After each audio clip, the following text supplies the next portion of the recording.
I'll put it like this. I seen a Black British woman the other day on TikTok, and she was kind of breaking down why so many Black British people are always kind of speaking negative about Black Americans.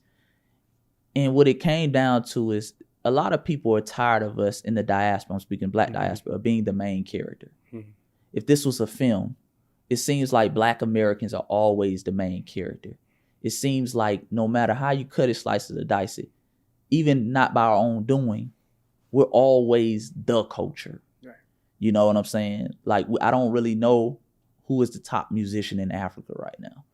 What's the top dance? Your traditional customs, what you eat. Yeah. You know, that's foreign to me. But you know about us. You know Chris Brown can go over there to South Africa and sell out 2 stadiums. People coming from all over Africa. And I think that frustrates a lot of people because a lot of people want that attention from Black Americans.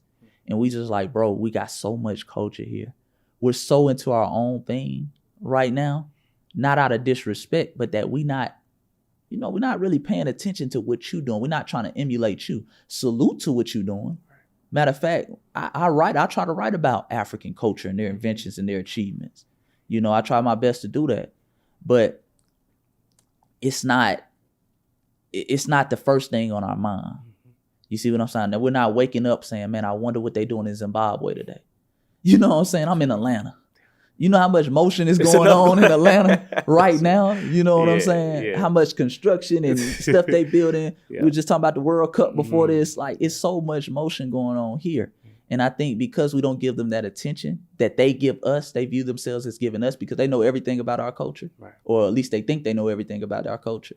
That it creates like hostility and disdain.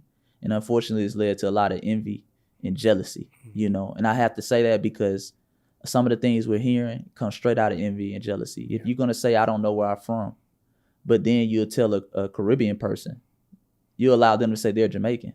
You allow them to say they're Haitian. They had slavery there too. But you say, I don't know where I'm from because of slavery. You weren't slave in America. They were slave in Jamaica.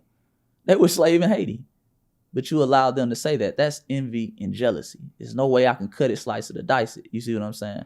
So, you know, that's the thing. But I think at the end of the day, we kind of focused on us, you know, because I'm seeing this kind of becoming like somebody trying to put a road bump in the road and they keep wanting to stop you and hem you up and let's talk about this. I'm good on talking about it at this point. I always want to see brothers and sisters from around the diaspora win and do what they do. I'm never going to undermine any group, any movement. I love what CARICOM is doing. They're fighting for reparations in the Caribbean. That's beautiful. I'm not going to get involved in that. I'm fighting for my reparations here.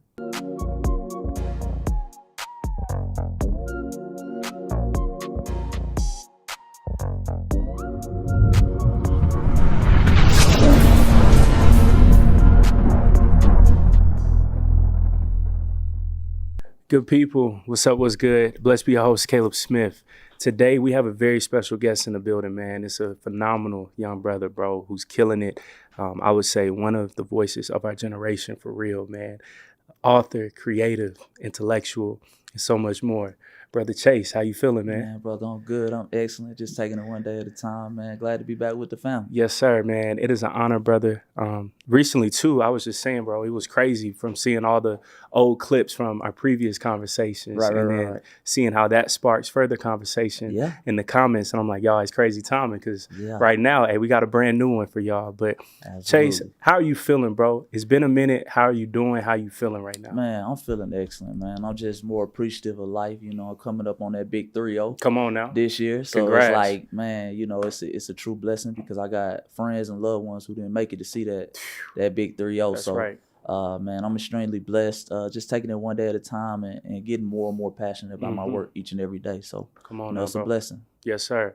Man, you pulled up at the perfect time because it's a lot going on in America. It's a lot going on when it comes to our own conversations amongst our people. From seeing one side of the country being in flames, another side, us in Atlanta being snowed in. Yeah. How do you feel about this current madness state in America right now, Chase? I mean, it's America. You know, it would be weird if it was calm, you know.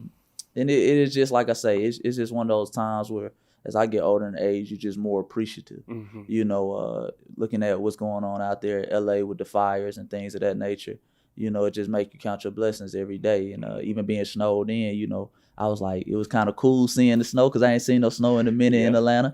But then the power went out. You know, so it just kind of put everything back into reality. And then, you know, I'm always kind of curious with certain things like out in LA with the fires and stuff. Like, I'd be kind of wondering if somebody's kind of purposely doing that type of stuff. And I know they said they arrested a couple people for arson and stuff like that. So, you know, it just make you stay alert, you know, stay aware of your surroundings, appreciate Mother Nature, you know, looking through our history. Black people are always in tune with nature, you know, and I think that's something that we got to get back in tune with. And from what I'm hearing, you know, I know a few Black people who kind of felt the wrath of the fires, but for most part, that's kind of like, you know, kind of the people who wanted to segregate themselves and, you know, live in the Beverly Hills and the Malibus of the world. And they're kind of the ones that are, you know, suffering the full brunt of that. But, you know, prayers go out to them as well. You know, I don't never want to see nobody, you know, down bad and nothing like that. So, man, it's just one of them things you got to be alert of. Yeah. Yes, Chase, indeed. Hey, you said something. Our people, we used to be in tune with nature. Seeing this, man, with the fires, with the snowstorm, previous storms, things like that. We can go back to Katrina, so many others. Right. Why do you think Black people find a way to always survive? Even if we don't have all the resources, all the means, Black people find a way to still be alive. Why is that so? Man, I think it's in our DNA, brother. Yeah. I think it's in our DNA to survive. You know, I was watching something recently with man, I can't remember her name, but she's the head of the Choctaw Nation out there, out in Louisiana. Chief Warhorse. Thank you for reminding me. Chief Warhorse. And she was talking about how her people went through Katrina and different things of that nature. But she was saying that wasn't a category 5 like Andrew Jackson was when he ransacked their people, how they've been reclassifying their people. So I think we've been through so much that we're used to starting from scratch. You know, we're used to building our own houses and building our own communities.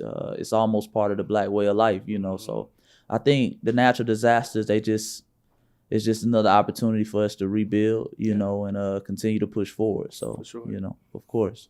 January 2025 was off to one hell of a start, man. Yeah. New Year's Day, everything popping off in New Orleans, then Vegas, then Trump. He'll be instated as president. How do you feel about Trump becoming president? Because I felt like, man, our generation, Chase, we aren't fearful. We aren't afraid. But like our parents' generation, everybody's praying, everybody's scared. So how should Black people approach Trump being president again? Well, science on different verse. That's you right. know, I think I'm always big on Black people getting into 3-level activities. That's knowledge of self first. You know, continue to gain your knowledge of self, your history, because Trump is no different than what we've seen in the past. I always tell people, name a pro-Black president. It's just, you know, it don't exist. So, I mean, it's the same song, different verse. So continue to gain knowledge of self, knowledge of your history. Also continue to get into a ownership mindset. The same thing, whether Kamala had won or Trump had won, we need to become owners. You know, a lot of us are consumers. And I tell people to just own the things they consume. You know, so Trump is in office. NVIDIA is still a good stock. Apple's still a good stock. Microsoft's still a good stock. That's right. Own those stocks, you know, become an owner, because the owners of the game, they're the ones who control their own destiny. And last but not least, continue to operate into military science. You know, we still have to be our own defense, whether that was under Kamala, even under the Obama era. We saw the Eric Gardners of the world. We saw the Philando Castiles of the world. We saw the Trayvon Martins of the world. So, you know, same thing. We just to keep it, continue to adjust, continue to invest in self, knowledge of self, economic empowerment, military science. Same thing under Trump, but there's no need to panic, man. We good as a people. Good as a people. Yes. Self-defense, that's so important, bro. That's why I love Malcolm, Nation of Islam, right? But in 2025, how can we start implementing self-defense practices, whether that's like a neighborhood watch or just protecting ourselves and not always having to call the cops every single time? Absolutely. Well, you got to understand that self-defense, since we've been in America, has always been believed in by our ancestors. That's why I'm big on pushing kind of the other side of the civil rights movement, enslavement, because we're always seen as very passive, very submissive, you know, but we've always picked up arms and defended ourselves. That's our God-given right. That's your natural right. You know, I think if anybody puts their hands on you, it's your natural right or reaction to put your hands on them. So we can't be anti-nature. Again, we got to be pro-nature. And I think that starts with, again, knowledge of self, understanding who you are, understanding your history and your ancestors, understanding that it's certain things. I was taught that you're not a man until you know what you'll die for. You see what I'm saying? So you have to know what you'll die for, man, what I'm willing to risk my life or my freedom for. I think it's very important as well to know your surroundings, know your environment, know your state that you live in. This is a gun state. So own your gun, you know what I'm saying? Plain and simple at the end of the day. So when it comes to being protecting ourselves, protecting our family, I think we have to own a gun. Everybody has to own a gun in America, black person, if you can, legally. Of course, I know certain states like up north, and that's why I'm big on black people coming back to the South. You know it's what more I'm saying? land That's, too. I don't know if we're going to get into that, but I think, that black folks should definitely come back to the South, get you a gun, get you something to defend yourself. If anybody is just starting off, I would say that you need 3 types of guns. I don't know if we can get heavy into that, but okay, let's do it, Chase. Yeah. I don't want y'all to get taken on you YouTube good, bro. and You like good. that. For sure, I got you. But I would say get 3 types of guns. Start with your handgun, your pistol, something that preferably shoots 9 millimeters, because that's a gun that is very accessible. So you want something that you have access to the market to. So 9 millimeter handguns, something like a Taurus or a Glock. You can get a Taurus, a very reliable handgun, somewhere from $300 to $400. Nothing big. This is part of investments as well. When I say investments, I'm not just talking about stocks, but invest in your defense as well. Invest in your knowledge of self. But this time we're talking about defense. So I would say get a handgun. Number 2, get a rifle, some form of rifle. I like AR calibers, because again, that's kind of like America's gun. So they're very easily accessible. You can find parts to them. Some that shoots 223, 5.56. Those are the most popular caliber of bullets. And then lastly, you have a shotgun. And the shotgun is usually for house defense. The shotgun is something that we like to say you can't miss with a shotgun. You can't miss with a shotgun. That's something that clear the room out. But these are necessities. This is not me being radical or anything like that. Everybody had a gun back in our days. Our ancestors, even when you talk about Dr. King, he was a gun owner. It was said that Rosa Parks, if you walked into her house and every given weekday, that her husband would have so many guns out on the table, they had to clear them out for you to find somewhere to sit. Fannie Lou Hamer, they asked her famously, how would she stop the bombing of her houses? And she said she keep a shotgun in every room, by every window. And she said if a cracker was to come up on her porch, that would be the last time he talked to his mama. Okay, so that's always been a part of our history, and I think we got to get back to that. So armed self-defense, because that is self-love. Yes, sir. I'm saying that you're not going to kill me because I'm valuable to my community, my people, and to myself. Come on now, Chase. Hey, this about to be one of them ones, bro. Absolutely. I can already tell, man. Going back to our roots in the South, right? Chase, I would say, man, for me, that switch didn't probably start happening until I was probably like mid-20s of seeing, having family from the country and going to the country, that's actually a blessing. That's a good thing. And I already know, man, you got roots in Mississippi, rich history as well, man. Why is it so important for our people to start migrating back home to the South? Why is that important? Because that's your homeland, essentially. I ain't gonna say it's everybody's homeland, because we are domestic people. We were all over the United States. Right. So, whether we get into indigenous history with the Utes and the Digger Indians out in California, we were all over the land. But I think the South creates the most opportunity. I think it's the biggest concentration of black people around the country is still in the South. And I think it puts us in that pro-nature element. You have room to breathe in the South. Yep. I was in New York last year, and I like New York. I love New York. Good seeing the brothers and sisters in New York. It creates unique opportunities, but it's a lot of people stacked on top of a lot of people. In one building. Brother. It's a lot of people, and I think it creates that natural animosity with each other, because you stacked on top of each other. You can't go when you're driving. Forget about driving somewhere. Yeah. I remember looking at it. I was visiting a friend up there, and I think the restaurant was like 3 miles away, but it was like it's 45 minutes. Jeez. And I'm like, what are you talking about? Yeah. What are you talking about? Wow. So it's one of those things, man. I think when you come back down to the South, you can get into pro-nature. The Honorable Elijah Muhammad and the Nation of Islam used to say that if they had to get reparation through states, it would be states in the South. Also think the South, the land of the South, is more fertile.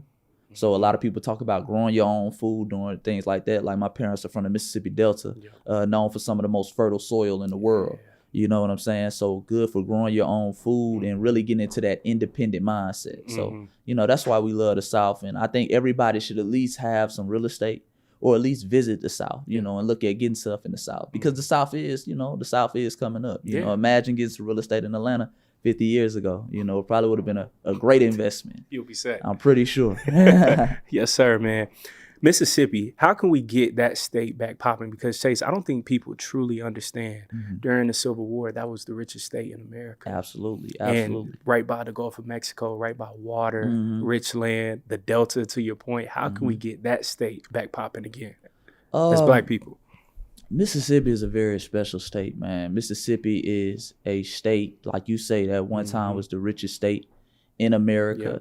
It's a state where we see a lot of the original foundational Black American culture come out of, whether it's the blues, in that Mississippi Delta, that a lot of pivotal jazz players came out of there.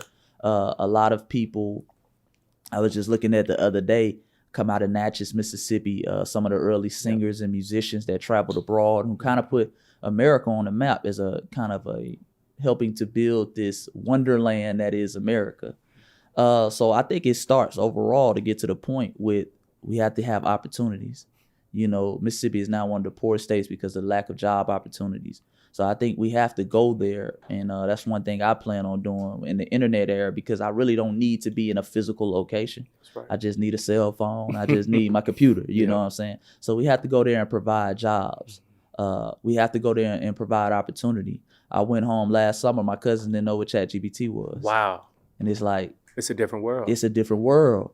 And I think we spoil sometimes by our environment. Man. You know, being in the environment that's Atlanta, if I didn't know what ChatGPT is, I'm going to hear about it some type of way through the grapevine. Somebody in the street going to stop me or something. You know, so it kind of put things in perspective like, man, they don't know what ChatGPT is. And I mean, you know, at the time, ChatGPT had been like a year and a half.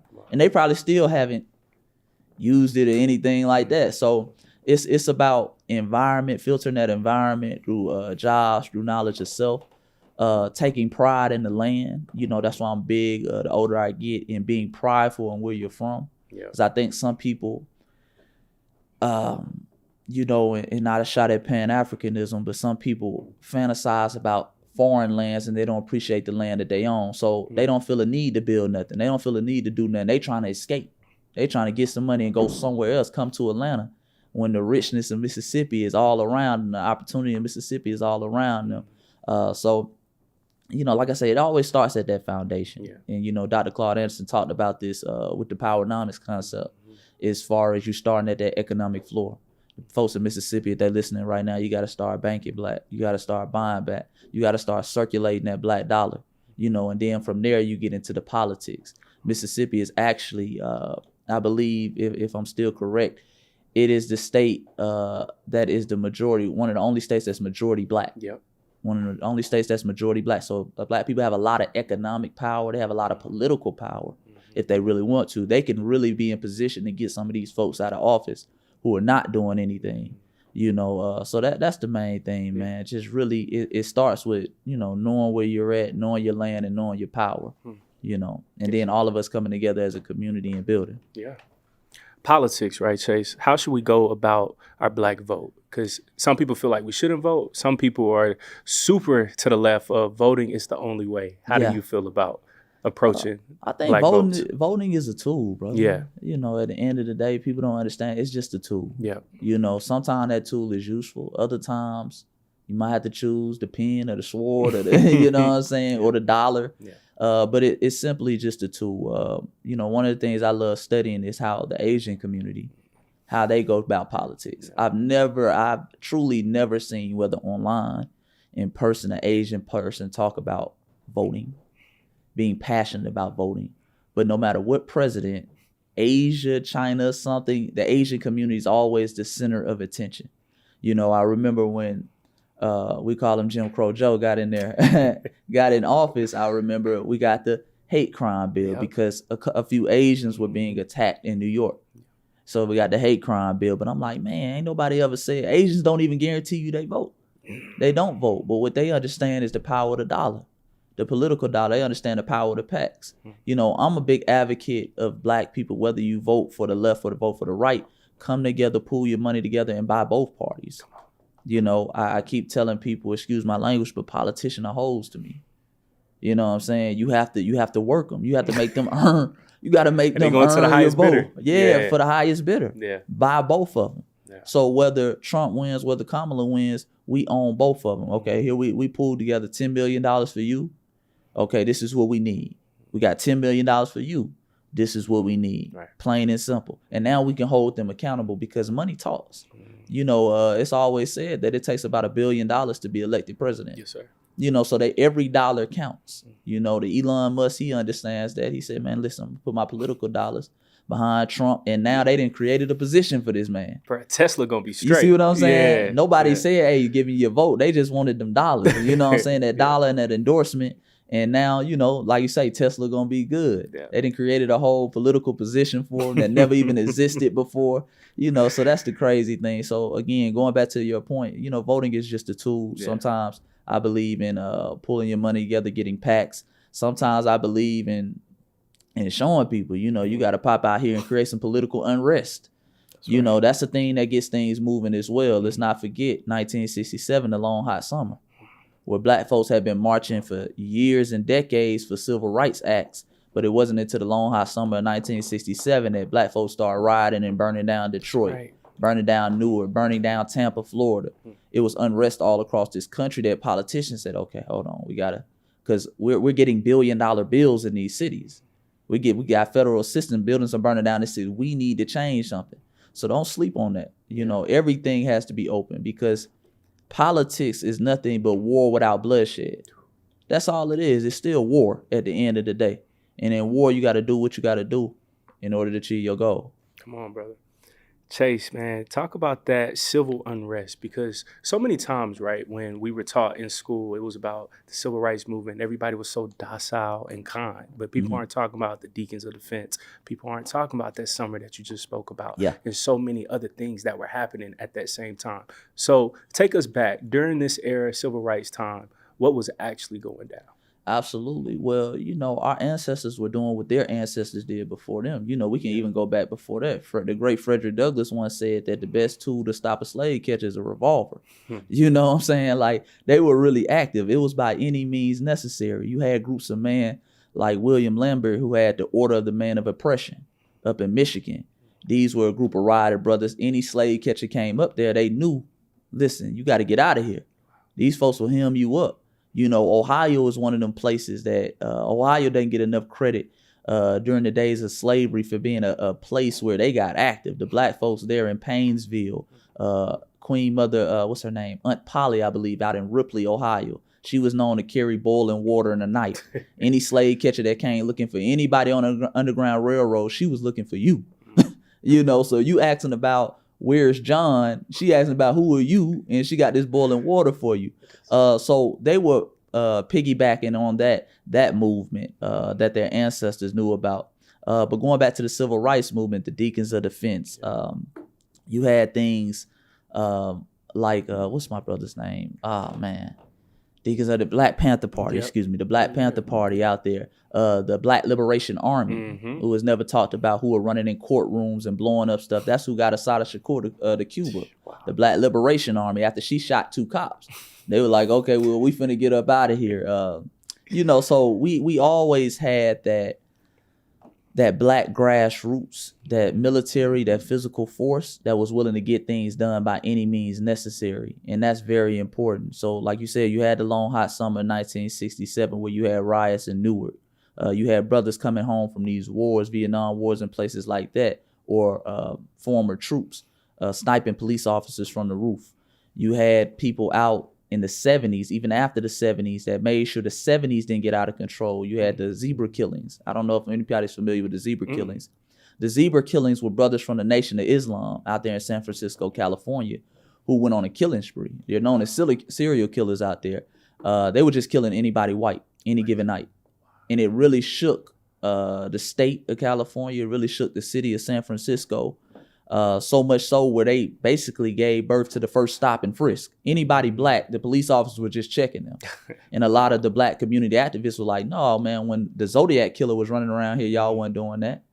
But these brothers had, you know, San Francisco shook, and that took a lot of white people back. Like, man, whatever we gotta do, we gotta start treating black people right, because now it's getting into vigilante type nonsense. So the zebra killings out there kind of shook California.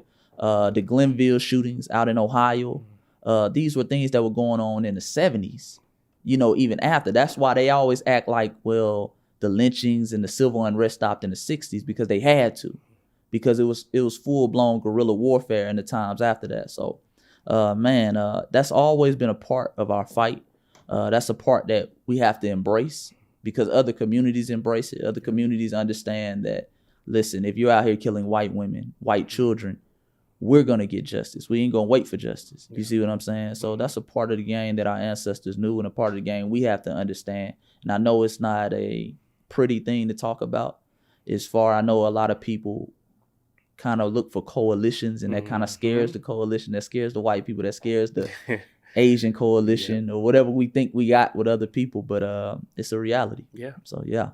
Hearing that point instantly, Chase, I thought about people of color, Black and Brown coalition. And it was so funny, brother, because during November, bro, election night, I was so happy. Just seeing how Black people were forced to wake up, seeing old traditional Black media like a Roland Martin have to sit on camera and openly admit, y'all, there is no Black and Brown coalition. Whoa. I was like, bingo, that's the problem. Whoa. It took this happening for us to finally realize as a collective, we don't have any friends. John Henry Clark was already trying to tell us that all the way back then. So, Chase, how do you feel about hearing other Black people talk about Black and Brown, Black and Brown, Black and Brown coalition? That's all that you hear throughout the news. I think America, one of the things America is great at is programming people through media, through things of that nature. I be seeing people say Black, Brown when they don't even have nothing to do with it. BIPOC it's now, just that's like the new word. It rolls off the tongue. Yeah. You can't say Black without saying Brown. No. And then when you ask them, okay, what is the Black Brown coalition? and they're just kind of like, well, you know, we all in the struggle together and X, Y, and Z. And I'm like, you know, one of the things that I always point out is most of these brown people classify themselves as white. So who are you really out? These are white people. You know, these are, you know, even with the Fat Joe situation, you know what I'm saying? I don't know if we'll get into that later. Hey, we'll talk about that next too. Yeah. But even with the Fat Joe situation, you know, this is somebody that everybody keeps saying Black, Brown. This man on his own documents classifies himself as white. This is a white man. He uses the N-word. Right, and uses the N-word. This is a white man. People keep remembering Latino is not a race. That just means you come from a Spanish-speaking country. Wow. White people can speak Spanish too. You know what I'm saying? You got Black people who speak Spanish. They're Latino. You know what I'm saying? So there has never been a Black-Brown coalition. Even if we go back in history, in the 1930s in the Mississippi Delta, Mexicans fought to classify themselves as white. They wanted to classify Mexicans as their own race at one point in time. And Mexicans said, no, we want to be white. LULAC. The big, I forgot what LULAC stands for, but it's a Latin American organization, the biggest Latin American organization in America. They fought to be white. They were notorious. Their presidents were notorious during the civil rights movement for saying our problem is not the Negro problem. They were notorious for saying that. Now the same people turn around and they're trying to act like they've always been with us in the struggle. You see what I'm saying? And that's just not accurate. So I think we have to understand a lot of people use us as kind of horses. They'll kind of ride us to freedom, ride us to their rights. You see what I'm saying? Let us do all the work. Let us take all the fire hoses. Let us take all the bullets. And let us take all the negativity of creating something like a hip hop. And then they'll jump on it once it gets popping. Then it's 50-50. We were right there with you. Now I'm hearing Latinos and Mexicans talk about one crow. I've never heard of no one crow because they finding a couple signs out in Texas that's saying no Mexicans. Like, stop it, man. You see what I'm saying? Yeah. So that's just one of the things we have to begin to shed. And once we begin to shed it, we've understand that we're freer now. A lot of delineation going on. We're freer now. A lot of people are being forced to fight their own battles, to hold their own nuts, as we say. Like, listen, you got to fight your own battles. You got to hold your own nuts, man. So that's what it is. And you know, it's a beautiful thing that finally people like Roland Martin are beginning to wake up that there is no black-brown coalition. Some of the most racist people in this country are quote unquote brown. You know, I was even talking to, I got a couple homies who were in the streets and they were like, in the prison system, you can't depend on no so-called brown people. The brown people click up with the white supremacist gang. You know, you got gangs called the Nazi lowriders. You know, you got the Aryan Brotherhood hooked up with the Mexican mafia. They've always, even on a street level, been hooked in with team white supremacy because many of them identify as white. It's not surprising when you know how they identify. You know, so that's the thing, brother. But it's a beautiful thing that we got to see that firsthand. Yes, sir, man. And I'm sorry to cut you off. And hopefully black folks remember that because we have a quick, we quick to forget stuff.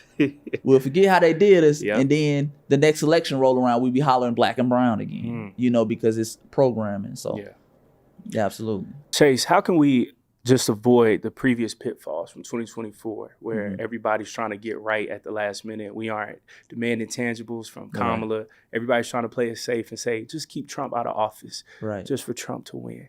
So in 2028, as black voters, how should we approach the power of the black vote?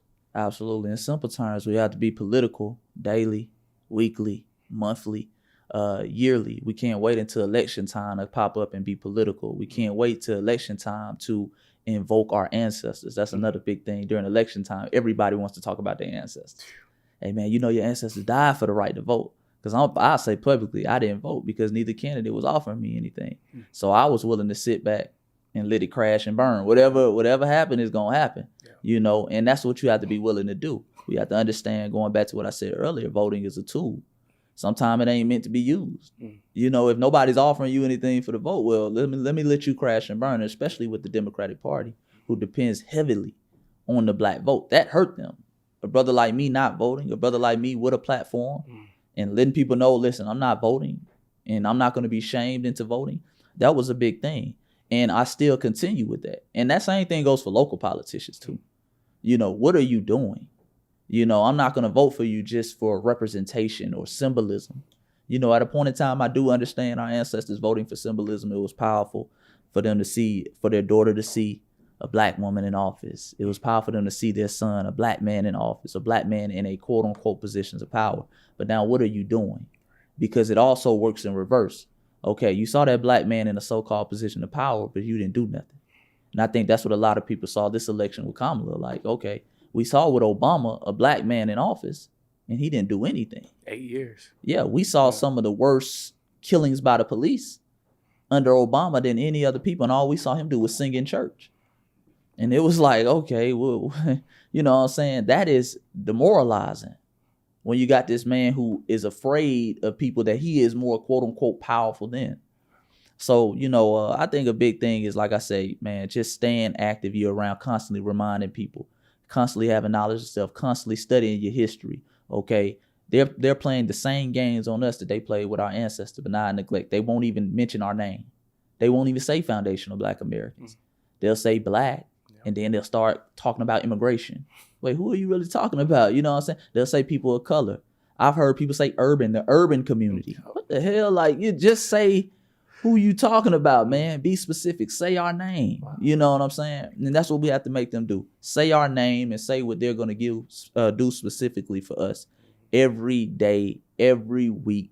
And that's what I think is really kind of throwing off a lot of people in certain parties. They like, man, they still talking about it. They thought we were just doing it for the election. They still on reparations. Yeah. You know, I had a brother on my page the other day, man, y'all still talking about reparations? Yes. Well, you're going to continue to hear about this. That's right. Everywhere you go, that's the goal. You can't go nowhere without hearing about reparations in the form of cash payments to foundational Black Americans. We're going to be annoying with it.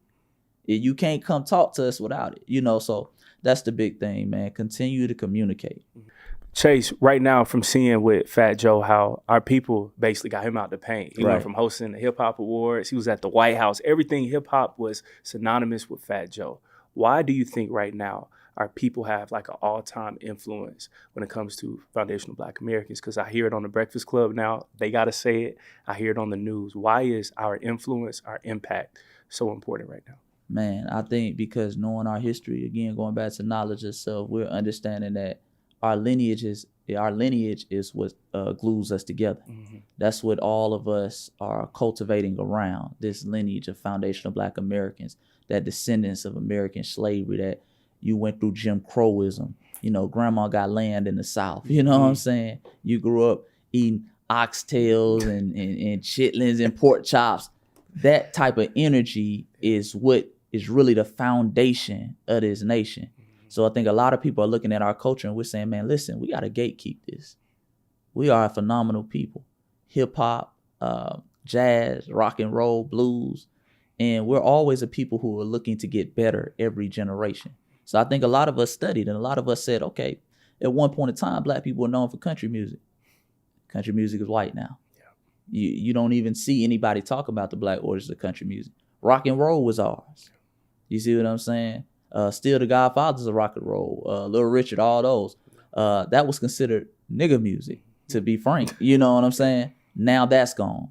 So now we looking at it, being fans of history, having knowledge of self, knowing about our lineage and saying, okay, hip hop 50-50, hold on. This is bringing up ancestral memories that the hairs on the back of your head start to stand up like, okay, hold on. This is sounding familiar. And I think a lot of us are understanding as well, when you convince a people, or when people start to convince you that you have no culture, that's the start of ethnogenocide. And a lot of black Americans, foundational Black Americans, are starting to feel that ethnogenocide. When people don't want to give us credit for anything. I'm seeing people now. I was having a conversation the other day with a brother from South Sudan, and he was saying immigrants built the country. Oh, man.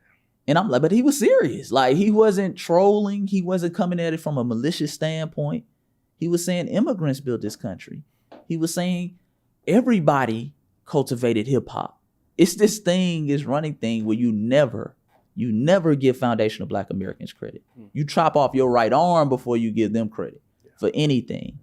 And for what reason, I can't understand, because we've always been the people who allowed you to come into the culture. We always been the people who said, hey man, my brother from Africa, shout out to Africa. Matter of fact, it was Dr. John Henry Clark and other foundational Black Americans who were bigging up Africa all the time. We've always given other people light. We've always given other people shine. We've been on the whole Save Palestine thing since the 60s. You can go back and find James Baldwin and Malcolm X, another foundational Black Americans speaking on that. You see what I'm saying? So it's just one of those things now that a lot of people are saying, okay, it's time to do for self. We've saved all these other groups. We were responsible for a lot of these immigration bills and civil rights acts and even movements across the world. Now it's time to save ourselves. It's time to do for self. And that's what a lot of people are doing. And that starts with gatekeeping our culture. Yes, so hip hop is just the beginning. You know, I've even seen a couple articles talking about the Caribbean origins of jazz. Oh, come on. It's no limit. And that's what we understand as foundational Black Americans. This is just the beginning. If we let this slide, it's going to become 50-50 to 75-25 to, wait, hold on. You really got it from us, us Caribbeans, us Latinos. We brought it to you. Right. You see what I'm saying? And yeah, by the way, jazz, that's us too. We are the culture. We built America. You've just been kind of following us.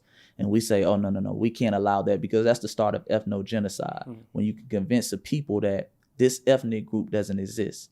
And if you have ethnogenocide, that leads to actual genocide. Yes. So, you know, and this is what European Jews understood during the Holocaust. You know, that's why you can't bring up certain things without them calling you anti-Semitic. Even if they know you're not anti-Semitic, they have to say that because that brings back ancestral memories. You see what I'm saying? Absolutely. Man, Chase, bro, you're not playing today. Sure. One of my favorite shows growing up, The Sopranos, right? Tony Soprano, he was a racist though, man. And it was one line. I played the show again like a few weeks ago, and it was like one line he had said about Black people. He was talking about Black Americans, of course, trying to call us lazy, all these stereotypes, right? Usual. Mind you, though, Tony is fresh off the boat, basically. Like, I think his dad was like first generation, right? So then I'm like, okay, if Tony actually knew his history, he would know Italians were viewed under white people, right? So I'm like, it's crazy how, to your point, in just a few generations, they started to get brainwashed. And then now he can classify as a white American. He's not even Italian. Yeah, he's Italian when it's convenient, but overall, he's a white American. Can you please just speak to about this myth that immigrants built this country? Because Tony, he would say, my family built this country, but his family had just gotten there. Can you please just break down how you had that same encounter with our brother from Africa, talking about immigrants built this country? Break down that lie for us if you can. Absolutely. Again, when I said earlier that America is great at programming, that's what keeps America.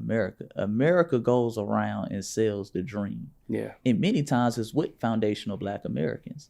We're the liaison. We're the only thing that America doesn't have to enforce with a gun. Our culture is just so contagious. They didn't go to other countries and say, man, you're going to take this hip hop music with a revolver to somebody's head. It was just so contagious. It was so natural. Everybody loves the foundation of Black American. Ali going around. I don't think a lot of people understand it was Michael Jordan who put Nike on the map. You see what I'm saying? Nike was known as a running shoe, but it was Michael Jordan who made it this global shoe. It was Jesse Owens at the 1936, I believe, Olympics who put Adidas on the map. Yeah.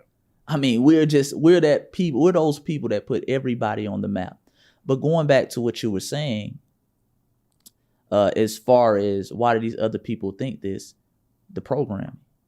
It's simple as that, the program. And I always tell people it's funny how everybody can come here and say they built something, but they can't go back to their homeland and say they built anything. How are you a builder instantly when you come here, but you couldn't build anything in your homeland? Because a lot of people don't know 1619, before that, America was brush. It was just like any other nation. There was no water systems. There was no plumbing, X, Y, and Z. Because every nation has resources, natural resources. America had natural resources, but it took a group of people that we call foundational Black Americans to build it. Okay, that's who built that foundation. And you came here because it was built. Immigrants don't leave their homeland to go to another place that's not built. That doesn't even make sense. You see what I'm saying? You're not leaving Dubai to go to North Sentinel Island. In the middle of nowhere. Yeah, in the middle of nowhere just because you want to build. You came here because the place was already built. And what you did is your parents came here and they got a job. And now you're equivalent that job to them building something. But in order to have a job, it has to be something already built. It has to be an industry. It has to be something. You have to have an American dream already in place. We were that foundation of that American dream. Okay, American dream was built on our backs, our ancestors' blood, sweat, and tears for free. That's the only reason you can have a nation like this. So you didn't build anything because if you were such a great builder, you would have built your homeland. I'm not saying that maliciously, but I'm just saying that that's a fact. You see what I'm saying? So other people have to understand that when they come here. They also have to understand that you haven't done anything that foundational Black Americans haven't already done or paved the way for, and I really stress that to a lot of my Black immigrant brothers and sisters, because a lot of them come here and they start talking about how they go to school, how they do quote unquote better. And I think I've never seen The Sopranos, but I kind of feel like that's where that notion was coming from. Yeah. We come here and we do better than the Negroes because we're always the common denominator. He was saying that too, Chase. So okay. Yeah, it's crazy that you said that. They always say that. Yeah. We come here and we do better than the Negroes. We're always, for some reason, the comparison. Everybody has to compare themselves to us. I don't know why. Nobody says I come here and I do better than the trailer trash white people that live in Kentucky and West Virginia. Okay, not all white people from Kentucky and West Virginia, but of course it's some trailer parks. I've been through Kentucky and West Virginia, and I've seen some places that look like they from The Hills Have Eyes type. It looks like it's from Insidious or something, like this is a set. No, this is real out here. They never compare themselves to them. Okay, they always compare themselves to some Black person, foundational Black American who's living in the projects or something like that, who they picture as being a baby mama with 5-6 kids and 5-6 baby daddies. That's what they're always comparing themselves to. But the reality is there is nothing that they've done that foundational Black Americans haven't already done or paved the way for. See, we got to get into a big conversation about what is foundational Black American culture as well. Yes. Because a lot of people associate foundational Black Americans with everything negative. Anything negative. So even with hip hop, it's always gangster rap. It's always everything's negative. Negative, negative, negative, negative. Okay? They never associate our inventions. That's part of culture. Culture is your achievements, your customs, your traditions for a specific group of people. You know what I'm saying? So foundational Black American culture is that stoplight. You know, that 3-signal stoplight, that red, that yellow, that green that you can see in every quote unquote civilized nation across this world. That's Garrett Morgan. That's foundational Black American culture. foundational Black American culture is the railroad, where you had people like Granville T. Woods, where you had foundational Black Americans who laid the foundation before the Chinese came. Because they always try to give Chinese credit for building the railroad. No, you helped to expand the railroad out west. But the original railroads, which they started building in the 1820s before you even came, were built off our free labor. You know, foundational Black American culture is Daniel Hale Williams, who created the first open heart surgery. So every life that is saved across this world, he was the first one to do open heart surgery. Charles Drew, father of the blood transfusion. Come on. You see what I'm saying? We can go on and on. Maria Brown, mother of the home security system. So when you talk about that security when you come to America, so a lot of people always talk about their nations being insecure. It's corrupt. It's criminal. People be running in your house. Well, you can thank Maria Brown for giving that home security system. That's FBA culture. You see what I'm saying? So this is the thing that we have to get across to people. This is the thing we have to really start to push. And this is the thing we have to really start to say, that we are the culture.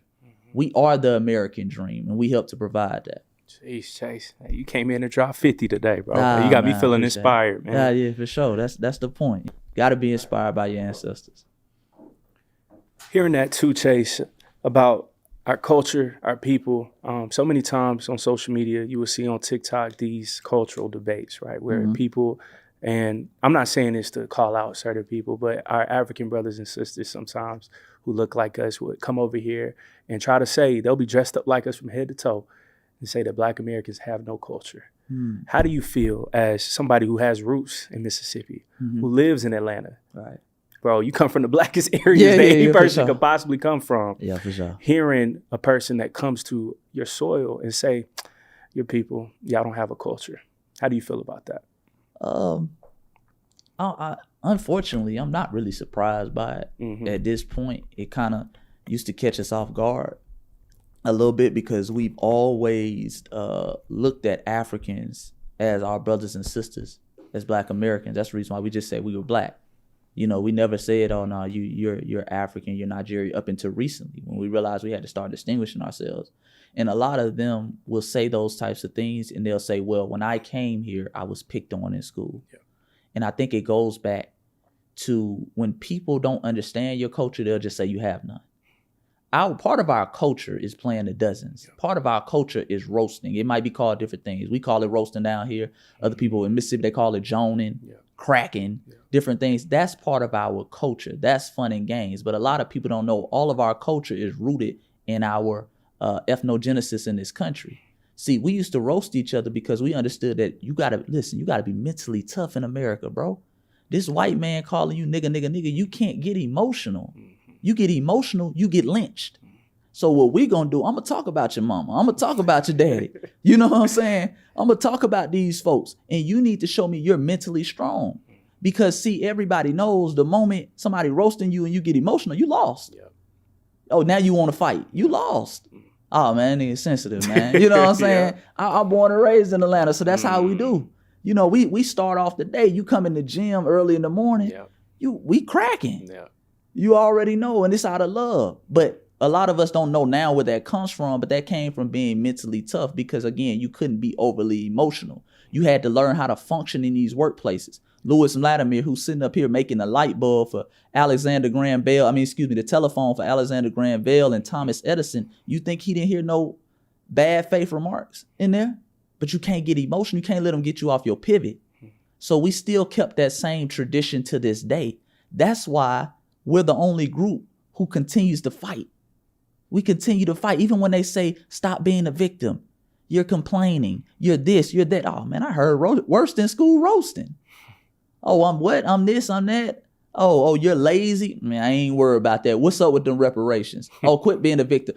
What's up with them reparations? We getting straight to the point. We still on it. With other groups, they're not used to that. Right. So they, oh, God, let me stay quiet. But that's part of understanding culture. So when other groups come here, they don't understand that. They think we picking on them. Yeah. No, we showing you love. We trying to get you right. If you gonna make it in America and you can't deal with a yo mama joke, you can't deal with your food smell funny, because we never really roasted them on nothing horrible. You know, it was always something, you know, kid play. Like they kid with the African booty scratch. Yeah. I still hear that to this day. Like, and then the thing that's funny is foundational Black Americans would call African booty scratching. That was kind of like the first little kid joke that you say was like African. That's the first one I remember that was like really funny.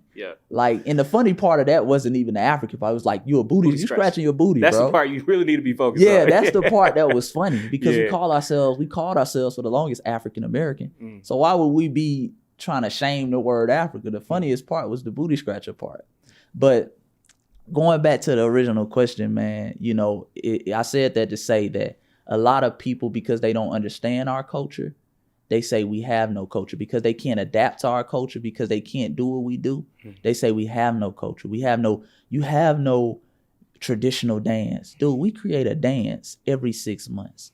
And that's another thing that throws people off. Our culture is so active where other cultures are stagnant. Right. They doing the same dances they grandfathers did 1,000 years ago. We create a new dance every year. I was telling my little cousin, I said 2 years ago, they were doing the gritty after every touchdown. That's facts. He was doing the gritty. Last year, they were doing the squabble. I mean, like, it's crazy. Right. Like, I think because we're in it, we don't realize how far our culture is. And we do so much stuff. And then this is just regions. LA, they doing something different. The foundational Black Americans out there, Mississippi, they doing something different. You know, they got a different sound, different way, different lingo, different talk, but it's still all of our culture put together. You know, so that's the thing, man. I wish brothers would just really study and understand it and come with respect and come in gratitude of our culture, you know. But unfortunately, some people, let me see how to say this. I'll put it like this. I seen a Black British woman the other day on TikTok, and she was kind of breaking down why so many Black British people are always kind of speaking negative about Black Americans. And what it came down to is a lot of people are tired of us in the diaspora, I'm speaking Black diaspora, being the main character. If this was a film, it seems like Black Americans are always the main character. It seems like no matter how you cut it, slice it, or dice it, even not by our own doing, we're always the culture. Right. You know what I'm saying? Like, I don't really know who is the top musician in Africa right now. What's the top dance? Your traditional customs, what you eat. Yeah. You know, that's foreign to me. But you know about us. You know Chris Brown can go over there to South Africa and sell out 2 stadiums. People coming from all over Africa. And I think that frustrates a lot of people because a lot of people want that attention from Black Americans. And we just like, bro, we got so much culture here. We're so into our own thing right now, not out of disrespect, but that we're not really paying attention to what you're doing. We're not trying to emulate you. Salute to what you're doing. Matter of fact, I try to write about African culture and their inventions and their achievements. You know, I try my best to do that. But it's not the first thing on our mind. You see what I'm saying? That we're not waking up saying, man, I wonder what they're doing in Zimbabwe today. You know what I'm saying? I'm in Atlanta. You know how much motion is going on in Atlanta right now? You know what I'm saying? Yeah. How much construction and stuff they building. Yeah. We were just talking about the World Cup before this. Like, it's so much motion going on here.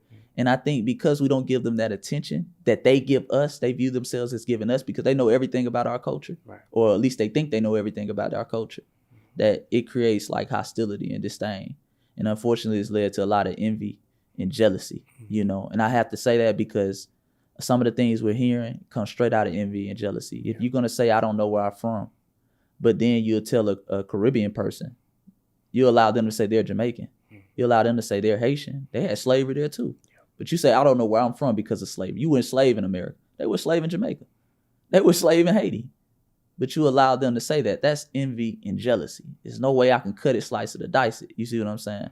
So, you know, that's the thing. But I think at the end of the day, we kind of focused on us, you know, because I'm seeing this kind of becoming like somebody trying to put a road bump in the road and they keep wanting to stop you and hem you up and let's talk about this. I'm good on talking about it at this point. I always want to see brothers and sisters from around the diaspora win and do what they do. I'm never going to undermine any group, any movement. I love what CARICOM is doing. They're fighting for reparations in the Caribbean. That's beautiful. I'm not going to get involved in that. I'm fighting for my reparations here. So, come on, brother. Hey, man. Yes, indeed. I'm loving this, bro. Yes, indeed. Pan-Africanism, how do you feel about that ideology right now, Chase? Do you feel like we can still apply this in 2025, or do you think it's time for us to start redirecting all of that energy and funds and travel towards something else? I think shout out to the Pan-Africanists again. I'm not gonna undermine anybody if they're doing a Pan-African discussion. I just seen recently that brothers like Dr. Umar, Right. other foundational Black Americans, well, what I think is foundational Black Americans went to Ghana, got their citizenship. Beautiful thing, man. If that's what you want, I'm all for it. Go for it. I'm not gonna undermine you. If that's what if that's what you feel like is gonna make you a better person and more and give more contribution to the global Black community or Black Americans, whatever, that's more power to you. I'm just not on that. You know, I'm big on, I gotta focus on house now. I gotta focus on my people. You know, and I kind of really saw this, you know, when I was going through Mississippi and going through Jackson, you see the homeless foundation of Black Americans, you know, in the street. And, you know, a lot of us are talking about building in Africa. I can't build in Africa, so I take care of my family here. And I think a lot of people don't understand that because a lot of people don't really have a tie to a land. We built America, and now we got homeless foundation of Black American, foundational. That's why that word is so pivotal. They're the foundation, and they living like that. They living in the streets. Some of these folks are veterans, fought for this country. They come from the SIP. The SIP was, like you say, one of the biggest economies in the South. Yeah. The cotton put America on the map. That was one of our biggest trade times. You see what I'm saying? The musical blueprint and foundation that comes out of the SIP. That this veteran is lineage of, you know, he comes from that lineage. And now he's homeless. I got to take care of home. So that's what I think a lot of foundational Black Americans are on right now. And I think they should be on that. Because as we can take care of home, then I can begin to take care of everybody else. Yeah. But if I'm loaning money out and I can't even pay my own bills, that's a problem, bro. Yeah. That's a problem. So, you know, I think we're just focused on our lineage right now. We're focusing on accomplishing something for ourselves so we can get right, we can get better. And as we go, I believe the diaspora will go because we see how the diaspora moves now when we go, when we create something. We see the positive influence it has on the diaspora, right. You know, with Black people around the world. They might only know one Black person, but it might be Muhammad Ali, it might be Michael Jackson, right. You know, and they might view you in a positive light. Yes. They might know Black folks got culture because of Black American culture. You know what I'm saying? So that's the big thing. And that's what I'm kind of on right now, dealing with the lineage first. Yes, sir. Chase, in recent news, Myron Gaines, man, he's been crashing out again, talking about Black women are unattractive. We have this victim mindset. And that one phrase, victim mindset, Chase, that really irks me because white supremacists, they love to use that. Sometimes Black immigrants like to use that term as well, Chase. What type of retort would you have anytime a person would openly say that Black people were just victims? What do you have to say towards that argument? I would say we are victims and stop being a victimizer. That's what I would say to them. I am a victim. I believe in embracing that. Other groups, the European Jew, victims they self every day. They still talk about the Holocaust. Right. They still receive money from governments about the Holocaust. Annually, every year. When something happens to you, it is your job to hold people accountable and tell them what they did to you. You see what I'm saying? And make sure they compensate you for what they did to you. I don't think we have to run from that. I think too many people try to run. Oh, I'm not a victim. I am a victim. Stop being a victimizer. Stop doing things. Stop undermining us. You know, I was just saying the other day, the turkey leg hood got shut down. Yeah. They've been trying to do that for years. Yeah. And then when they try to do it, they act like we're not supposed to call them out for trying to do it. But that's what make FBA great. Because even, again, going back to the roasting, that's why I'm so appreciative of our ancestors. They instilled this in us when we were young age, just roasting, just cracking. Somebody might call you fat, get your fat butt out there and do something. You know what I'm saying? Go out there and make something of yourself. So when people calling you victims, they calling you lazy. Yep, I'm lazy. Okay, now, what's up with them reparations? We're not going to keep pivoting the subject because what they want you to do, again, going back to roasting, is get emotional. Now you start to feel, I'm not being a victim. I'm not. No. I'm a victim. Quit being a victimizer. Now, what are you going to do? Since you're a victimizer, what are you going to do to repair these wrongs? Right. You see what I'm saying? What are you going to do to repair these wrongs? And that's what other groups wish they could do. My African brothers and sisters, you need to cry more. You need to keep portraying yourself as a victim more. Because a lot of people think it's cowardly to keep hollering you a victim. I think it's cowardly to act like buddy who slapped you, buddy who raped you ain't just sitting over there still eating off you. That uncle who raped you, he ain't still at the family reunion. Still showing up to Thanksgiving. Yeah. Still showing up to Thanksgiving. Yeah, you're right. That's a form of cowardly to me too. No, you need to call him out so you can hold him accountable. So you can get that help. You see what I'm saying? We're the ones who fight for everybody. You know, I was having a conversation with a Mexican in the comment section because they always got something slick to say. You know, when he said that same thing, you're being a victim. But Mexicans come over here and they work for cheap. That's your fault. That's your fault. We know they paying the white folks $25 an hour. That's the thing about Black Americans. Man, you paying John $25 an hour, you think I'm gonna work for 15? But they call it all you complaining. They get you because they know you'll just do anything. They know you'll come over here and take the crumbs. We not gonna do that. And because we didn't do that, one day you will finally get what you worth because of foundational Black Americans. Because you did that, because we sacrificed and because we complained, because we played the victim and held the victimizers accountable, you can go to Harvard now. You can go to Yale. You can get that engineering degree. If you have the grades as an African, as a Nigerian, you can go to those schools now. You can get those jobs. You see what I'm saying? You can activate that so-called affirmative action. We complaining about DEI now. Hey, that was gonna be my next question. That's we crazy, complaining Chase. about it now. Good. Yeah, I'm listening. And a lot of them are getting their wake-up call because what they realizing with the DEI, they were the ones really benefiting from it. You see what I'm saying? I've heard that the Asians who kind of brought up the DEI thing in I believe it was Harvard or the Ivy League schools, Harvard, their emissions are actually dropping. And Black people's is actually going up. Right. When the playing field is even. Right. See, you were the one. Because they put that trick bag in there a long time ago. They said that, you know, people of color. It was never really specifically for us. Yeah. They've been benefiting you. So instead of putting that sister who's from Louisiana, you know, who graduated with a 4.2 GPA, they got you. And they say, well, this is part of DEI. But now they don't even have to get you. Now your emissions are going down. So everybody gets their wake-up call. You know what I'm saying? Eventually, everybody gets their wake-up call.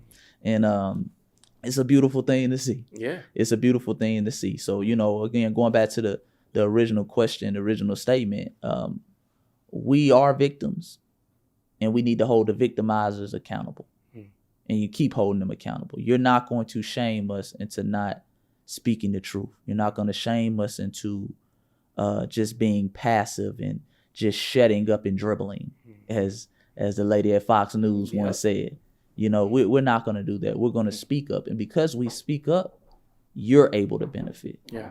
You know, because we speak up, the immigrants from Asia and other countries, which I think a lot of people don't realize, 1924, Calvin Coolidge put 0 quotas on Asian countries. Wow. They couldn't come over here. And we said, man, listen, while we're fighting for our civil rights, let's make sure we get other folks over here too. Let's make sure we get our Haitian brothers and sisters over here. Frederick Douglass fought for that. You know what I'm saying? Let's make sure we get Asians over here. And then when they come over here, we're going to make sure the Asians can shut up their shop in the Black community. We eat Chinese food. Let me try that chicken. It's all chicken. You know, you got a little sauce a little different. That little kung fu movies. Yeah, we'll play in that. We'll watch that. We'll make sure we supported that. You know, so that's you could thank the victims for that. Wow. Chase, man, you came through and you cooked, brother. I probably just got like a few more questions for you. No, man, go ahead. Thank you, I'm man. good. DEI, hearing you say those 3 letters, man, and everybody loves bringing up, oh, he is a DEI hire or she's a DEI hire. But I think, brother, white supremacy has really done a number on our minds because they use that towards us. But then I look at the news, Elon Musk is now in this type of role. RFK Jr., he's in this type of role. Absolutely. Or there's this new Indian guy who's about to be head of the FBI. No experience in criminal justice, any of that. And I'm like, those are DEI hires. You can't, man, just talk to white America's hypocrisy when it comes to things like affirmative action, DEI. Because to me, y'all are the first DEI. Y'all come over to a certain piece of land, you take it, you didn't earn it, you didn't work for it, you didn't deserve it. You got other people to work the land for you. So please, man, just highlight how sometimes white America can be so hypocritical that Black people, we don't even see it sometimes. Man, A lot of this is, especially when it comes towards foundational Black Americans, is projection. Right. They know they're not worthy of it. Like you said, when they came over here on boats, running from their starving to eating potatoes, the potato famine out there in Ireland, where all they could grow is potatoes. Yeah. When they came over here, a lot of them just were handed pieces of land. It was places in the South, especially if you had a slave. If you had a slave, one slave equaled 20 acres of land. Just get those 20 acres. Dr. Claude Anderson breaks this down in his book, Black Labor, White Wealth. Mm-hmm. You know what I'm saying? They're the kings and queens of DEI. Kings and queens. Imagine just because you're white, you get access to capital. Mm-hmm. Just because you're white. Even in certain things like the Gold Rush, the Homestead Act, they didn't have to compete with anybody. They were just white. They just got it. So they got that land out west, Homestead Act. They got to participate in the gold rush. A lot of Black people couldn't even participate in the gold rush. Mm-hmm. Imagine that. You can't even look for gold because you're not white. Like, come on, man. These folks are the kings and queens of projection. They're the kings and queens of handouts. And they know it. Because again, what can't be faked is the history. Yeah. You can't show me in your homeland where you built anything like you built in America. Quote unquote built in America. You see what I'm saying? So you're projecting. Mm-hmm. And that's all it is at the end of the day. They're projecting. Yes, sir. Reparations, Chase, why is that so important for us as a people? To your point now, we talking about it every single day, whether that's on Twitter Spaces, whether that's on your page. Mm-hmm. You see it on TikTok, Instagram, on the news now. Why is reparations so important for foundational Black Americans? Number one, being victims, holding the victimizers accountable. No matter the statutes of limitations. There's no statutes of limitations on the crime they committed. You see what I'm saying? We are getting the money in which we are owed. And I think that's very important. It is not a handout. It is not us asking for charity. You owe me this money. You see what I'm saying? It's important to hold people accountable for humanity's sake. Mm-hmm. This sets a precedent for everybody. All these groups who have been through this wrongdoing, now they can go hold their victimizers accountable. Right. You see what I'm saying? So we need cash payments for reparations to foundational Black Americans because that's the money that we're owed. Now, when we get the money that we're owed, we can do what we want with it. And that's another thing. A lot of people, they're kind of, especially in the Black conscious community, unfortunately, they kind of try to say, oh, well, we don't know what to do with it. That's not the point. You owe me my money. If I work at Walmart and I get paid every 2 weeks and I put in my work and now it comes payday Friday and I don't get my money, it's not for Walmart to come up there and say, hey, man, what are you going to do with this money? Are you going to go smoke some weed? Are you going to go smoke? Listen, man, if I want to go smoke crack, let me smoke my crack, man. You owe me my money. You see what I'm saying? It's a debt that is owed, plain and simple, and it's important to hold those people accountable and make them pay just for principles. And that's just the beginning. And I think that's why they don't want to get it. Because we come in for Jim Crowism. Remember, this is just reparation for slavery. Jim Crowism, where you had Black Americans, just in this simple term, you had foundational Black Americans paying taxes every year to institutions they couldn't even go to. Wow. These are public schools. UGA, public school.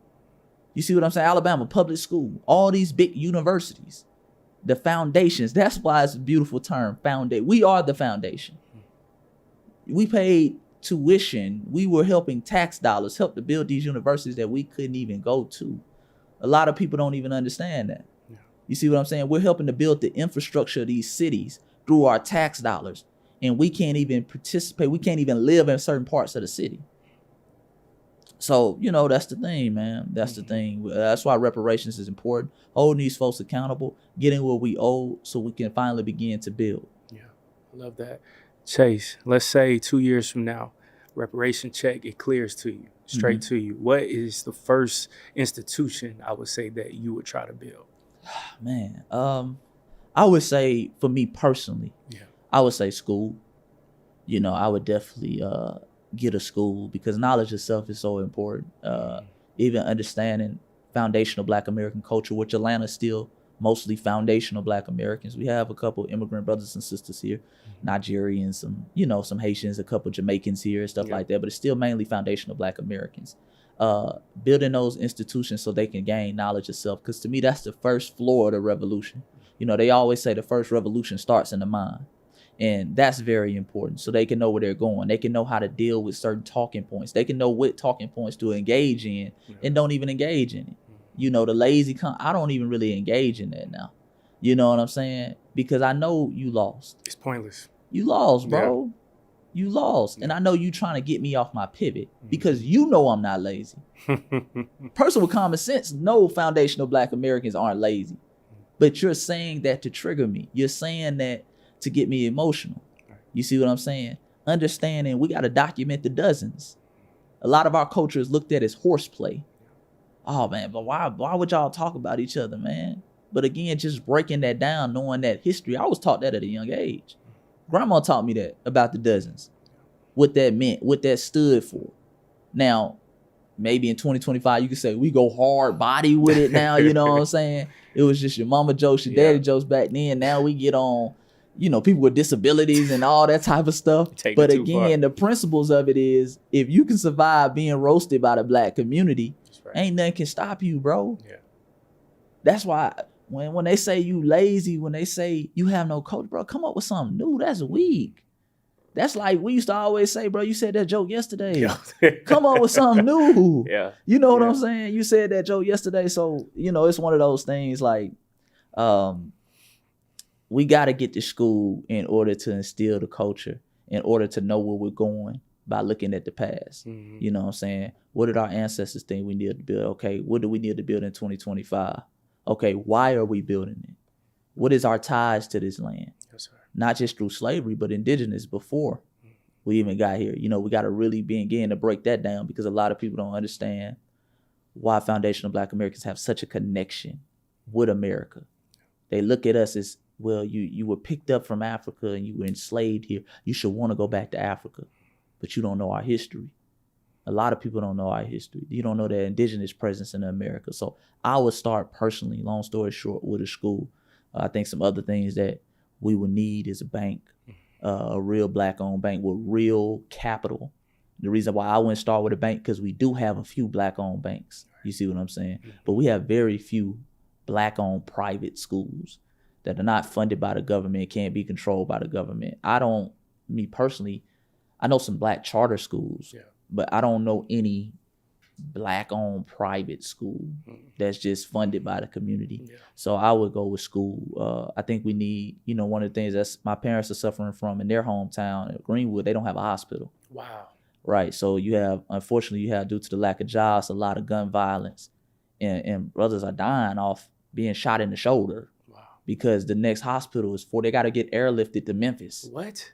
Yeah. So, I mean, it's real stuff going on, you know, and that's kind of the things we kind of spoiled by in Atlanta. You got hospitals. We complain about our hospitals, you know, but we got a great trauma center. Facts. You see what I'm saying? But these are things that some foundational Black Americans don't have access to, or they have to get airlifted. My cousin was unfortunately shot and killed a couple years ago. Yeah. Nah, it's all good, man. But he was airlifted to Memphis.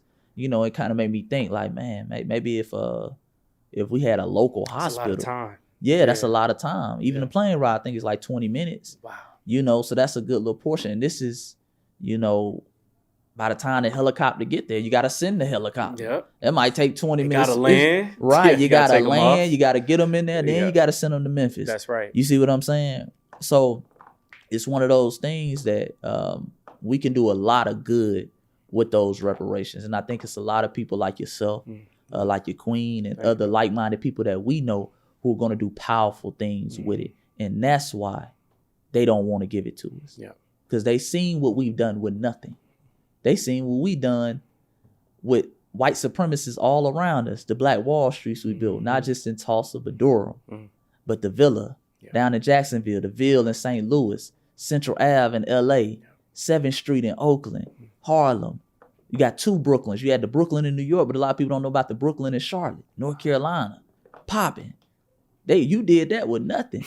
You see what I'm saying? You did that through the pennies bank, putting pennies in the bank, giving out loans. Fresh out of slavery. So now what you think we're going to do with $500,000? They can play dumb like, oh, y'all just going to go out there and spend it with white folks. Y'all just going to go out there and smoke crack. Well, give it to us and find out. If we just gonna give that money back to white folks, why haven't white folks already given us the money? That should prove the point right there. They know what we gonna do with it, because they know you're gonna have a brother like myself who gonna have it popping. We gonna have it popping around Atlanta. You think Atlanta popping now? Atlanta gonna look like Dubai. It's gonna look crazy around here, you know, and they know that. Yeah. They know that. So man, that's the thing, brother. Yeah. But yeah, I always get a little bit off subject, but you good. I would definitely build a school first, brother. Bro, you good, Chase. Flowing. Man, the Black church, that was another main institution throughout 2024 that I saw that was being leveraged, right? Where we had people like Kamala Harris come to Atlanta and go to 3 different Black churches, right? You got Black people that's excited and everybody's clapping. And then 2, when things pop off, whether it's a George Floyd, you got Black pastors telling Black people to calm down. Everybody, what would Jesus do, right? And they try to minimize Jesus to this lily white, soft guy and who's nice, but that's not who he was, of course. But I say all that to wrap around towards this point. Chase, how do you feel about the overall effectiveness of the Black church right now? Do you think that it kind of holds our people back, or do you think it's still pushing us forward? To be fair to the Black church, I never grew up going to church. My mom was Catholic. My mom is Catholic. My dad is not religious. They just gave me the option, you know, whatever you kind of grow into. So I kind of went to church, Catholic church back in Mississippi, as far as my grandma, because, you know, grandma was very religious. So I would go with her, but that might have been 2 times a year. You know what I'm saying? So I can't, and the reason why I say that, I'm not actively in the church to know exactly what they're doing. Right. But I think the pastors have to be more revolutionary. I think the Black church was not just a place of worship back then. It was a place to learn skills, a place to learn how to read. You can get a carpenter at the church. You know what I'm saying? It was like a one-stop shop for Black empowerment. Anything Black that you needed. You see what I'm saying? It was part of the Underground Railroad. They were really what they would be deemed radical now. You see, they were getting active. A lot of the reverends, it's a great book called Negroes and the Gun. A lot of reverends were like the deacons of defense. The deacons of defense weren't the only one. You see what I'm saying? There was a lot of reverends who were doing a lot of good work, a lot of reverends who were putting their life on the line for the community. And I say that to say I want to see the church do more than preach faith now. You know, I would like to see them out here really in the community, really in the grassroots. I would like to see you, quote unquote, put your life out for the community. I know you'll lose a lot of that faith-based initiative money if you come out here and say that Black people need to practice self-defense. You know, I know you'll lose a lot of that money. I know that Kamala coming to Atlanta, they probably, you know, you probably got a nice little check underneath the door to bring her into church, X, Y, and Z, because that's what a lot of it is. A lot of it is those 3 churches, I'm sure, were papered up. They had a congregation that they thought they liked, and they gave them maybe $50,000. They never give us too much. That's another thing. You know, they always give us crumbs. And then they'll go to give Joe Rogan, they'll give him $5 million for our podcast or something like that, while they giving you $50,000. Yeah. You know what I'm saying? So I would like to see the church more involved in the community, doing things, instilling skills. I would like to see like a skill workshop. Bringing some of the kids from Atlanta. Okay, we got an electrician in today. Start working with our hands again. Yeah, this is Brother John. He grew up in the community. He's an electrician now. He's going to teach all the basics of electricity. Wow. You know what I'm saying? That would be powerful. And I think that's something that could easily be implemented in the community. I also want to see the church stop being a little judgmental. You know what I'm saying? You know, you calling people dumb and stupid because they don't have the same faith as you, or because they have no faith. You see what I'm saying? Don't be as judgmental. Help out the same brother who is not religious like you do the Catholic brother or the Christian brother who goes to your church. You know, so I think it's a lot the church can do. And in fairness to the church as well, it's not just on them. I don't want to just put it on that institution. You know, it's all of us as well. So, you know, that's the thing. If the church wants to get back in the graces, you know, of the Black community. Wow. Absolutely. Chase, man, you killed this conversation. I had a blast. On the way out, man, you about to turn 30. What words of advice would you have for a younger brother going throughout life in his 20s? What type of game do you have for all the younger brothers that's tuning in right now? I would say, number one, it's going to sound cliche, but it's probably the best advice I ever got was find your purpose, find your passion. I used to hear that growing up. I remember at Southwest, we used to have kind of like the OG, the football players come in. They'd be like, bro, you got to find your passion. Like, man, I'm trying to find this money. You I don't trying to want to listen hear to this nothing old about head. finding yeah, find your passion, man. You came all the way out here to tell us that, man. Nah, but for real, you got to find your passion. The reason why is because I'm passionate about my work now. That's right. In the early days of writing the books, it wasn't no money in there. You know what I'm saying? I'm broke. You know what I'm saying? I only got 2 or 3. I'm broke. Essentially, I'm living paycheck to paycheck to pay bills and to do stuff like that. But my passion, I was still happy. I was still pushing through. And I got to see those brighter days where a lot of people, if you're doing things for money, when ain't no money, you just quit. Yeah. And you go to something else with the money and then you quit. Yeah. Or you'll end up bending over backwards or doing things that you don't necessarily want to do for money. So whatever your passion is, I don't care if it's playing video games. Man, these streamers making money. Yeah. Be a revolutionary video game player. You can take some of that YouTube ad money and do something powerful for the community. Because there's plenty of kids, black kids who like to play video games. Show them the business behind that. Wow. Show them, okay, this is how you set up your stream. This is how you set up the computer. You know, this is how you do. This is how you take sponsorships. X, Y, and Z. You know what I'm saying? Nothing is stupid.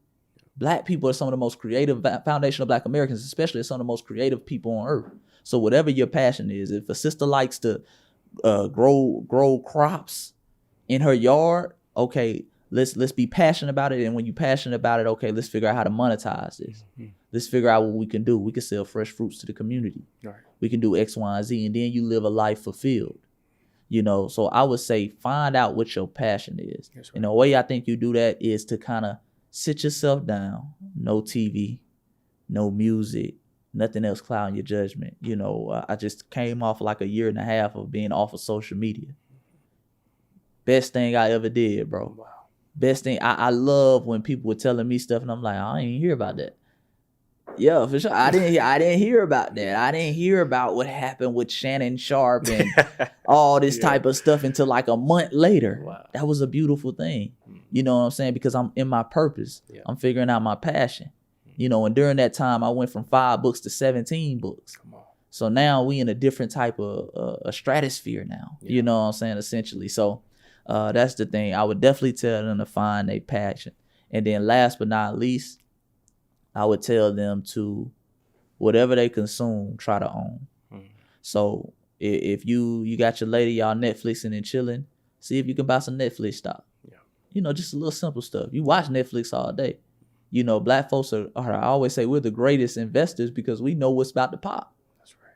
We knew Instagram was about to pop. It was Snoop Dogg who kind of took Instagram to the next level. You know what I'm saying? There was a lot of Black TikTokers who made TikTok a big thing. Okay, but who owns TikTok? Let me see that. You see what I'm saying? Who owns YouTube? You on YouTube. You watching YouTube videos all day. Let's see who owns YouTube. Okay, Google owns YouTube. Let me invest in Google stock. Yeah. So not just having a consumer mindset that we're used to. We're used to not owning anything. We're used to always being the employee or the talent that gets things to another level. Start at a young age being an owner. Yes, so I'm sure a lot of kids out there, they, you know what I'm saying, you see the new and up and coming products, you're kind of using them. I tell a lot of the young ladies, they're always on the new makeup. You know what I'm saying? One of my best investments was e.l.f. It's a makeup company. Yep. I saw my sister using it like 5-6 years ago though. Wow. You know, but just me not having just a consumer mindset, having an ownership mindset helped me to, okay, let me make that investment. You see what I'm saying? I remember I still hate I didn't get an NVIDIA back then. You know, I was seeing it, their chips on the computers and in the video games and how they were revolutionary. My cousins was playing them. And I kind of looked at it, but, you know, in hindsight, it's always 2020. Right. But, you know, I wish I had more of an ownership mindset to go ahead and buy that. You know, I remember Bitcoin. Bitcoin was at $3,000 in college in 2017. Wow. You know what I'm saying? But didn't have that ownership mindset. It was just kind of like a thing. I would put some money in there, flip it, so I can go to the movies. So I can go to Miami for spring break or something like that. When it should have been more of an ownership mindset and holding for the long term. So those two things, brother. Chase, man, thank you, bro. I thoroughly enjoyed this, man, having you back on the platform. Very last question I do have to ask you. What does the future of Black America look like to you? The future of Black America looks like Black power, you know. It looks like Black power. I think a lot of times, sometimes we're hard on ourselves. You know, we're always critiquing ourselves, which is part of what makes us great. We're always looking to get better. We're always trying to nitpick. Oh, we did this wrong. Y'all need to stop doing this. Stop voting for the Democrats. Everything. You know what I'm saying? Stop doing this, which is good. You know, but we also have to take a look back and see how far we've come. You know, so I think the future of America looks like Black power. I think we have our own schools, our own hospitals, our own buildings, and we're comfortable in our skin. I think one of the unsung things, even for me, and I don't want to project this onto other foundational Black Americans, but you kind of felt to a certain degree a little insecure about being a foundational Black American, where other people come in and say, oh, they know what island they're from. They know what country they're from. That does have a little effect on you. Because if you don't know your history, you kind of thinking like, damn, they do have, you know, they can trace their lineage back to the islands, or they know what tribe they're from in Africa.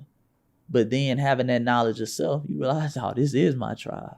The tribe of FBA, you know what I'm saying? Or Freeman. And you know, if somebody called themselves Freeman or Adolphs, or I know what you're talking about. Right. I know the lineage that you're talking about. Yeah. But look at the things that we've done and the contributions we made to the world. In the country that many people would argue is the greatest country in the world. Look at what we did. Look at what we built. From brush, we cleared the trees, built the roads. You see what I'm saying? I was just looking at it. It was brothers who were kind of the first whalers out there, getting the oil from the whales. I mean, we were doing everything. You see what I'm saying? The pride that you take, and everybody knows America. That's right. Everybody knows a Black American. I don't care if they're in Polynesia or if they're in a remote corner of India. You know some Black American, whether it's Michael Jackson, Ali, somebody. You see what I'm saying? Indeed. And people become somebody when they get around us.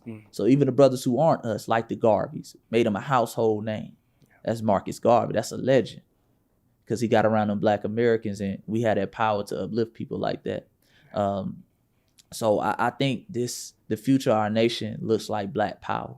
You know, building, continuing to get better, and I do believe we get those reparations in the form of cash payments, just like we got off that plantation when people say we weren't going to get off. They probably thought that was impossible. Oh, they thought that was impossible. You never going to get off. White people going to just let you go? No, they ain't just going to let us go.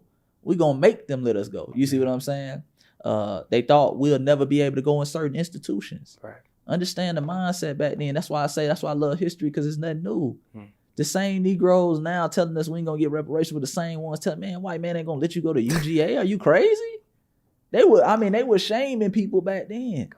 They were shaming people back then. And look up, then we at UGA. You know what I'm saying? And I'm just using that as an example, but we at Harvard, we at Yale. We getting access to capital. You know what I'm saying? We able to invest in the stock market. What are we gonna be doing 50 years from now? You know what I'm saying? I think we're going to be winning like we always have. Come on, brother. Chase, man, you bodied this conversation. Where can everybody follow you, keep up with you, purchase the books, all that good stuff? Absolutely. You can follow me on Instagram. It's Chase the God. I just got my page back active. I think that's the name of it. I forgot. I've been on so long. Hey, that's the page? Okay, it's Chase the God. Yeah. Yes, sir. I also have Voice of the Ancestors on Instagram. I also have Voice of the Ancestors book. So follow Voice of the Ancestors book, because Instagram's banned me from going live. So I can't go live for, like, I think they said 500 days or something like that. And I haven't even been live. But that's just part of the game. Those are things that we can expect from Instagram. I'm kind of proud of that achievement. You know what I'm saying? So Voice of the Ancestors books. Also have another page called Foundational Black Americans 1526 that deals specifically with the lineage that is foundational Black Americans. I got a couple other pages too. Indigenous Black Americans. We deal with the indigenous history, and I believe that's it. Oh, and of course, my health and wellness company that we have with my brother Pat, Body of God Health. You know, where we deal with the natural herbs and different things of that nature to help amplify the body. Come on now. Chase, man, I'm so proud of you, brother. Keep doing what you're doing. Keep fighting that good fight for us, man. Absolutely. Thank you, for sure. Y'all, make sure to tap in, follow Chase. Thank y'all for always listening, tuning in. Make sure to like, comment, subscribe, and share this content as well. Once again, blessed be your host, Caleb Smith. We thank y'all. We appreciate y'all. Until next time, peace.